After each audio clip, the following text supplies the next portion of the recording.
let's understand how we got here. On October 7, Hamas, a terrorist organization, slaughtered 1,200 Israelis, many of them young people who were simply attending a concert. Women were horribly raped. And so absolutely, I said then, I say now, Israel has a right to defend itself. We would. And how it does so matters, because it is also true, far too many innocent Palestinians have been killed, children, mothers. What we know is that this war must end. It must end immediately, and the way it will end is we need a ceasefire deal and we need the hostages out. And so we will continue to work around the clock on that. Work around the clock, also understanding that we must chart a course for a two-state solution. And in that solution, there must be security for the Israeli people and Israel, and in equal measure for the Palestinians. But the one thing I will assure you always, I will always give Israel the ability to defend itself, in particular as it relates to Iran, and any threat that Iran and its proxies pose to Israel. But we must have a two-state solution where we can rebuild Gaza, where the Palestinians have security, self-determination, and the dignity they so rightly deserve. President Trump, how would you negotiate with Netanyahu and also Hamas in order to get the hostages out and prevent the killing of more innocent civilians in Gaza? If I were president, it would have never started.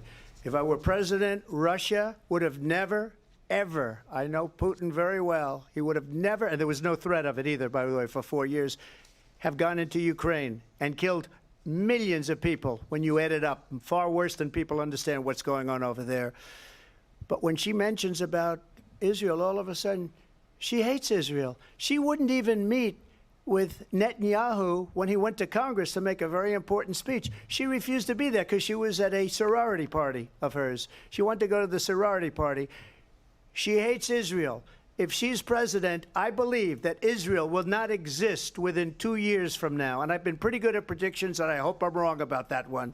She hates Israel. At the same time, in her own way, she hates the Arab population because the whole place is going to get blown up. Arabs, Jewish people, Israel will be gone.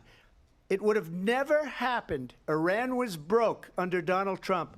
Now Iran has $300 billion because they took off all the sanctions that I had. Iran had no money for Hamas or Hezbollah or any of the 28 different spheres of terror, and they are spheres of terror, horrible terror.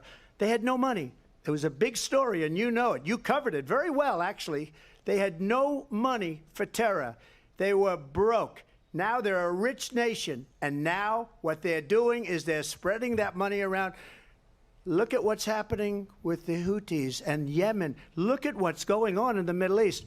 This would have never happened. I will get that settled and fast, and I'll get the war with Ukraine and Russia ended. If I'm president-elect, I'll get it done before even becoming president. Vice President Harris, he says you hate Israel. That's absolutely not true. I have my entire career and life supported Israel and the Israeli people. He knows that. He's trying to, again, divide and distract. Don't miss out. Log on to oneindia.com for more updates.